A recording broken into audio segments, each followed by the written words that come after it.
Madam President, on behalf of the Honorary Degree Committee of the University faculty, I present Katie Couric as a candidate for the degree of Doctor of Science honoris causa. One of our country's most successful and well-known television broadcasters, Katie Couric has used her public prominence to serve others, specifically to raise funds for research on colon cancer. Her efforts have raised more than $33 million to support scientists working to prevent and cure this disease.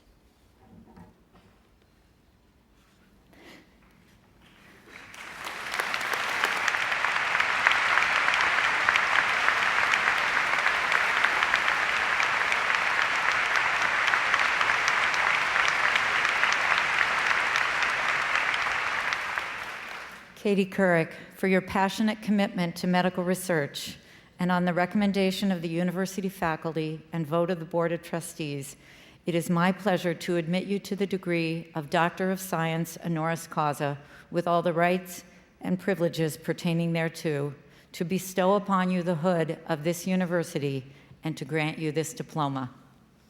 Congratulations.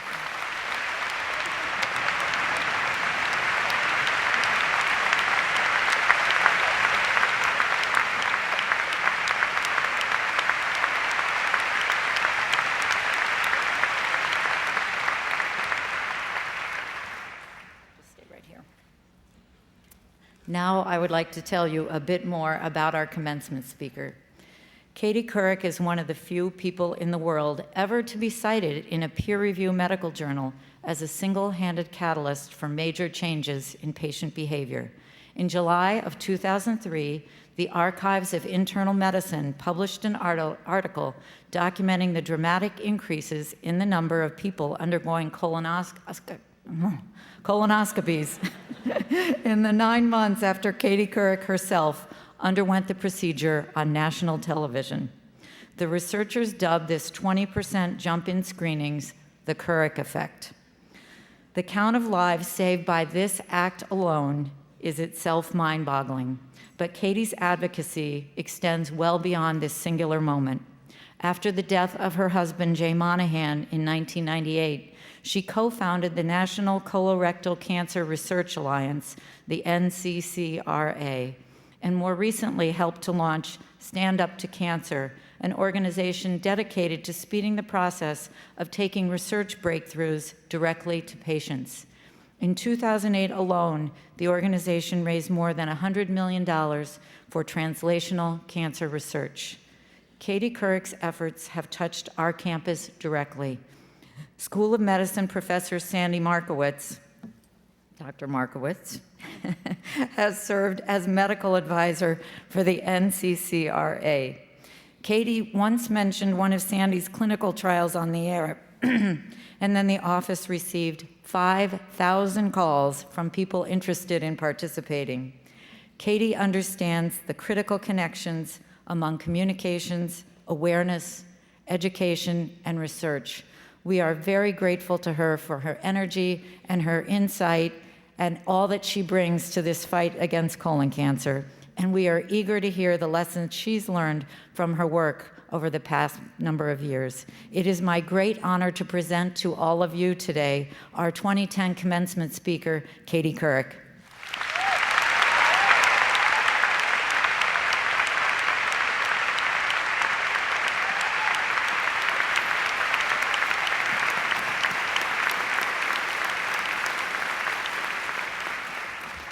President Snyder, deans and faculty of this distinguished institution, honored guests, parents, grandparents, relatives of all kinds, and most of all, the class of 2010.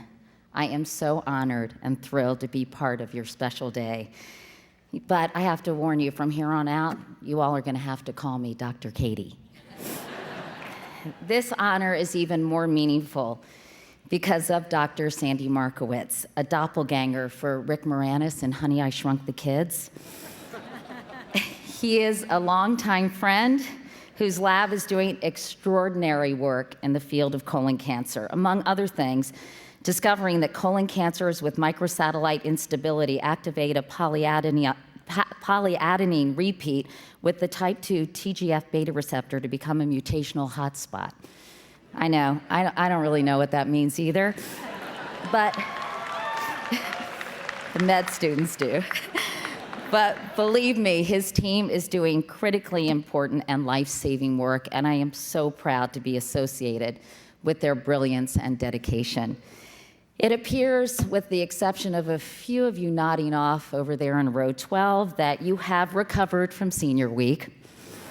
I'm certain the jolly scholar, however, was more jolly than scholarly.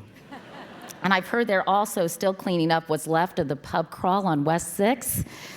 But you've earned it. You've spent 4 long years, and in some cases even more, pouring your hearts into your studies, squirreled away in one of those little cubicles at KSL or the law or med school libraries, cramming for those big tests, writing those big papers, hopefully minus the Adderall. Pause for nervous laughter. And taking a break for a couple of donuts from Presti's and a Tommy's milkshake. I was told as a student body, you all skew nerdy, more MIT than OU. But since the definition of a nerd is a person who is single-minded or accomplished in scientific or technical pursuits, I say bring on the nerd fest.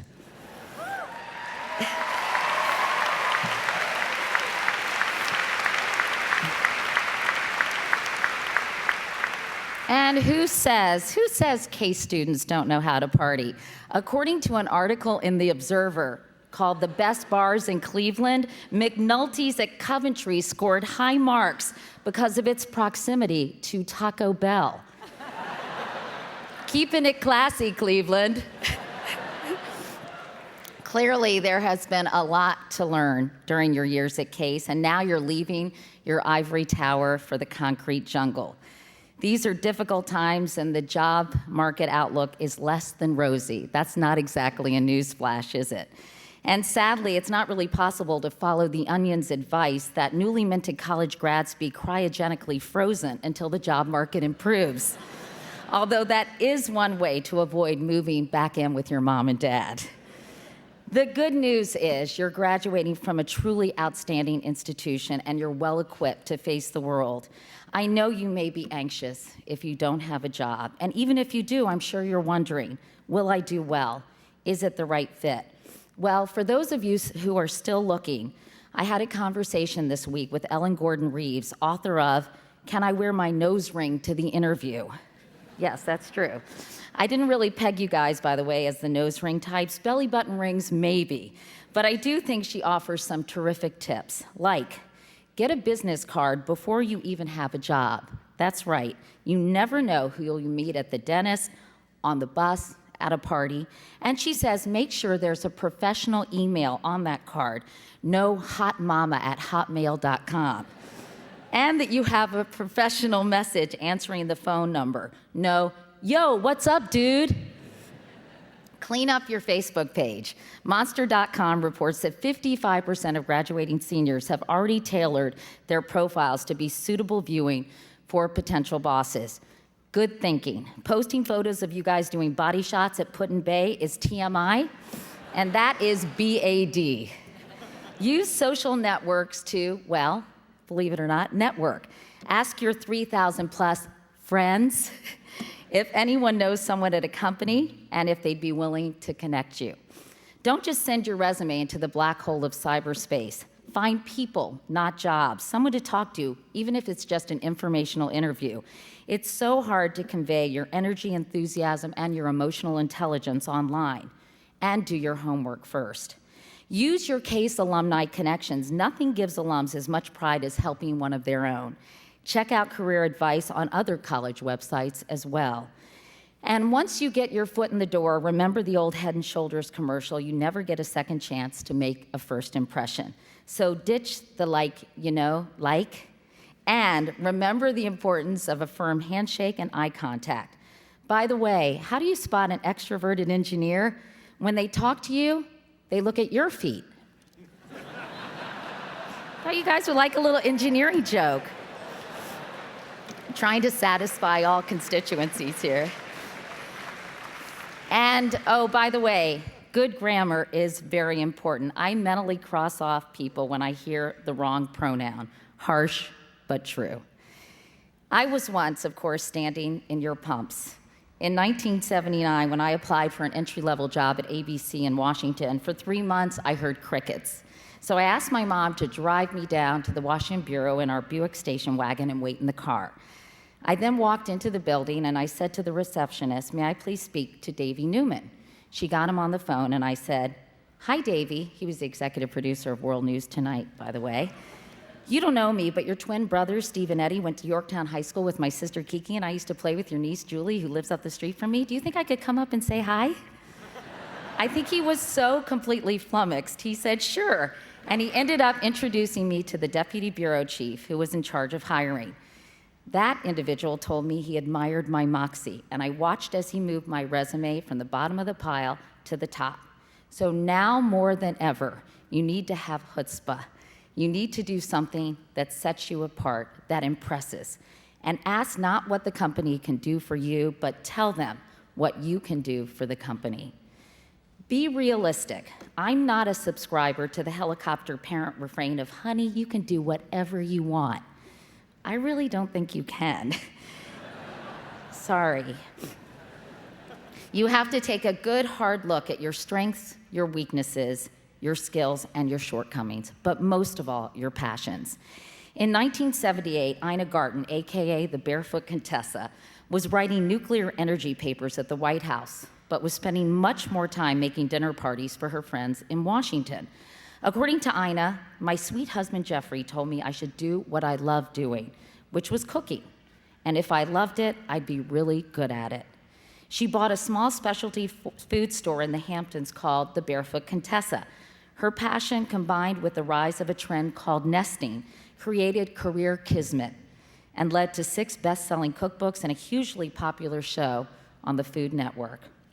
But even if you're not following your bliss right away, a less than dreamy job can actually help you achieve your dreams. You'll learn what you don't want, and you may meet people who can lead you to what you do. Still, doing what you love, as Ina Garten will tell us, takes a lot of elbow grease, or in her case, extra virgin olive oil. Which brings me to my next point: work hard. There is just no way around it. It may take you a little time to find out what you're good at, what you love, but once you do, realize that hard work is really the answer.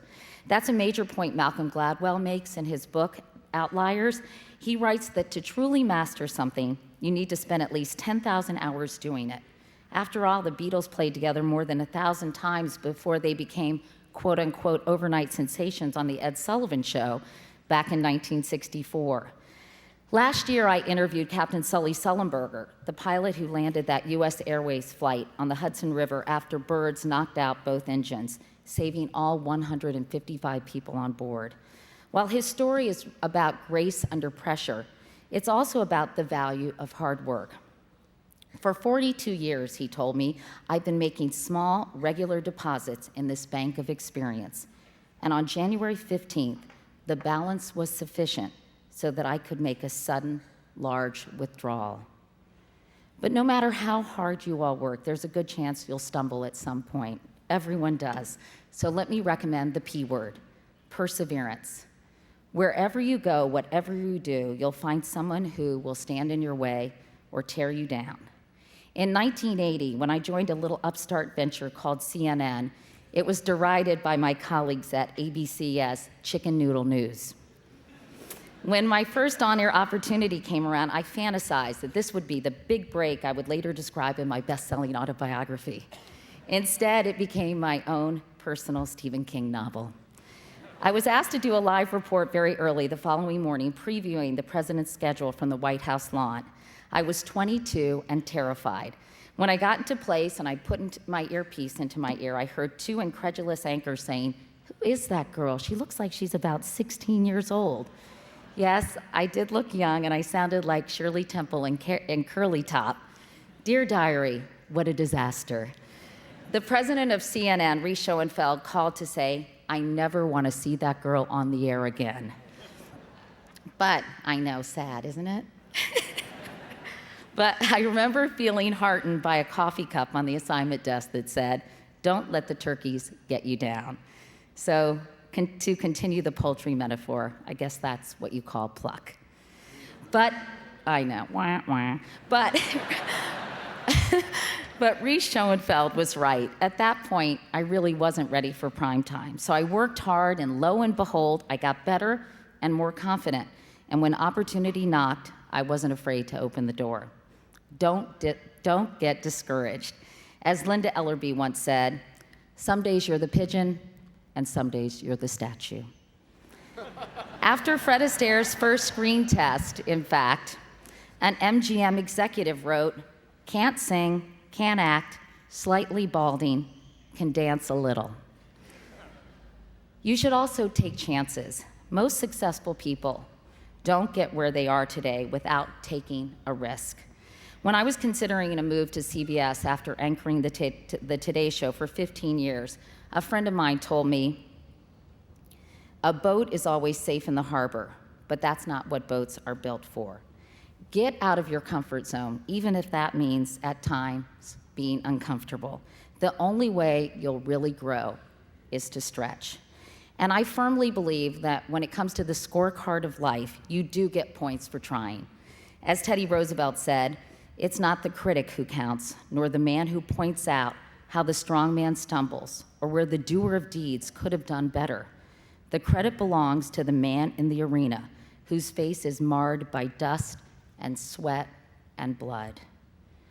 Hard work and perseverance may bring you material success, but they won't bring you a life that is truly rich. For that, you have to believe in a higher purpose. I found mine the hard way. In April of 1997, my 41-year-old husband, Jay, was diagnosed with stage 4 colon cancer. Our daughters, Ellie and Carrie, were 5 and 1. When I wasn't on the air, I was getting a crash course in cancer, frantically calling medical schools, pharmaceutical companies, and biotech startups, trying desperately to find a magic bullet. I never did. Jay died on the way to the hospital in January of 1998. During his 9-month battle, I marveled at his courage, humor, and extraordinary grace. While he was sick and following his death, I felt like there was a vice around my heart 24/7. But 6 simple words written by Thomas Jefferson inspired me to go on. The earth is for the living. I realized that we're all terminal. We all have a finite period of time on this planet. I could not let cancer destroy 2 lives. My daughters needed me, and I was in a unique position to try to prevent other families from going through the terrible loss mine had endured. The National Colorectal Cancer Research Alliance has raised awareness of this second leading cancer killer and provided funding for critically important research like Sandy Markowitz's. Meanwhile, my on-air colonoscopy demystified a procedure that saves countless lives. It's been called, as we heard, the Couric effect, but I call it the Jay Monahan effect. My goal really was to create a movement, which may be a very bad or very good choice of words. Pause for laughter. Med students are a little slow over there. Stand Up to Cancer has been another exciting initiative. It's so far committed $85 million to fund scientific dream teams working on all different kinds of cancers from a number of institutions who for the first time are being forced to be collaborative, not competitive. The scientists participating in this new research model are incredibly jazzed and believe it will move life-saving research forward faster. And finally, the Jay Monahan Center for Gastrointestinal Health at New York Hospital has treated more than 12,000 patients who have found a place that offers seamless, comprehensive, compassionate care. So many families have told me it's been a godsend during a terrifying and anxious time. And for all of you going into the medical field, please remember your bedside manner really matters. I know, I've been there. My colon cancer work has been more gratifying than any interview I've ever conducted or any story I've ever done. It's helped me to serve others, and I hope teach my children well. I know this message will resonate with all of you because this campus has become a model for volunteerism, from after-school programs for inner-city kids to law clinics to healthcare screenings. I know some of you who are graduating from the School of Social Work are committing your lives to giving back. But I know that all of you, and I hope all of you, will carry this generosity of spirit with you long after you see Case Western Reserve in your rearview mirror. And finally, be kind. The English poet William Blake wrote, "He who would do good to another man must do it in minute particulars." How you treat others, the minute particulars, will inform the big decisions you make, and small acts of kindness are the measure of a man or a woman. As author Annie Dillard wrote, "How we live our days, of course, is how we live our lives." And it's not only the right thing to do, it also pays off. People want to see good things happen to good people. If you're kind and caring, they'll be cheering you on instead of booing you from the sidelines. When I was promoted to co-anchor of the Today Show, a hard-nosed veteran producer looked at me and said, "Kid, today you may be drinking the wine, tomorrow you could be picking the grapes." Those same people you pass as you climb the ladder of success will be the same ones who will catch you if you fall. And finally, be kind macrocosmically as well. In this digital age, it is so easy to be a hater. Elevate the conversation online and in life. Don't let civil discourse become an oxymoron. And pursue whatever you do with honor and integrity. You know, I've met so many talented and accomplished people in my career. I emailed a number of them when I heard and was asked to give this graduation address. And I said, what advice would you give to the Case Western Reserve University class of 2010? And believe it or not, some of them even wrote me back. Former Vice President Al Gore, choose the hard right over the easy wrong.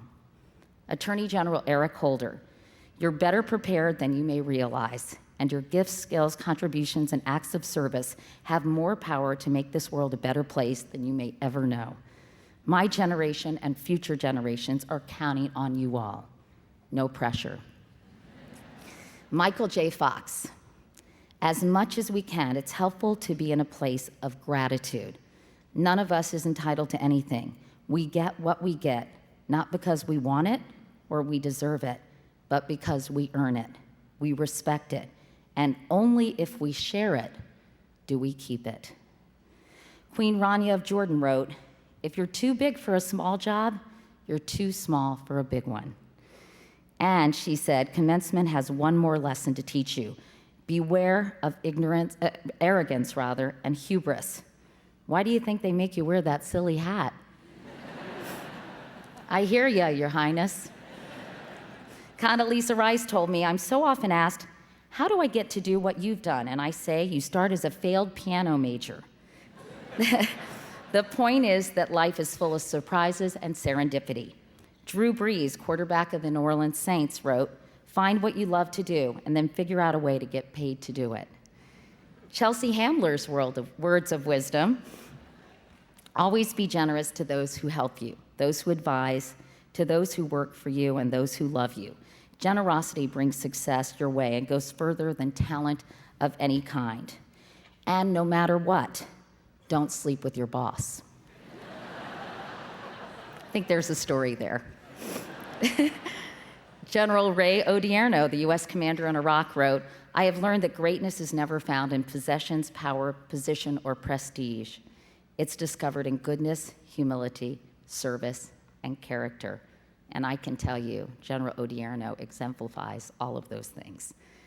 In exactly 140 characters, Twitter co-founder Biz Stone said, think about what is valuable before thinking about what is profitable, and know that there's compound interest in helping others. Start early. Anna Quinlan, one of my favorite writers, described fear and said it's your biggest enemy. And she said, quote, carry your courage in an easily accessible place every day, the way you do your cell phone or your wallet.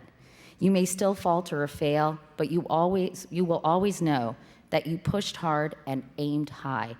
Courage is the ultimate career move, and don't pass on dessert. Sheryl Crow, inspired by a book called The Four Agreements, said, don't take things personally, don't make assumptions, make your word impeccable, and do the best you can.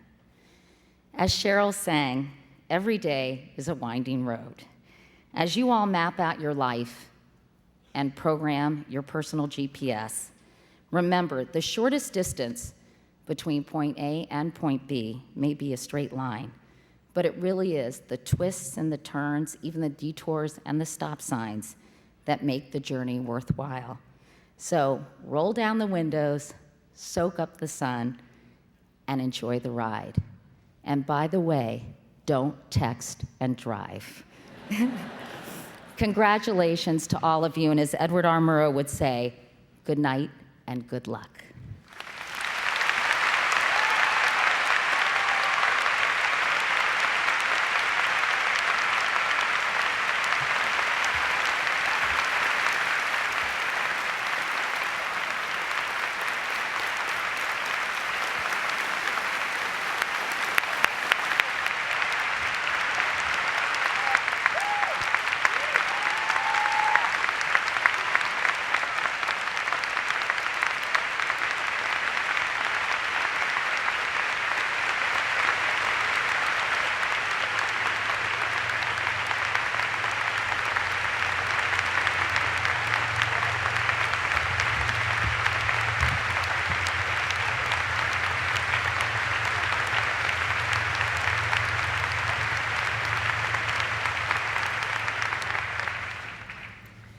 Thank you, Katie, for your support of medical research, for your belief in the importance of speaking out, and for being with us this morning. In so many ways, you are a real pioneer.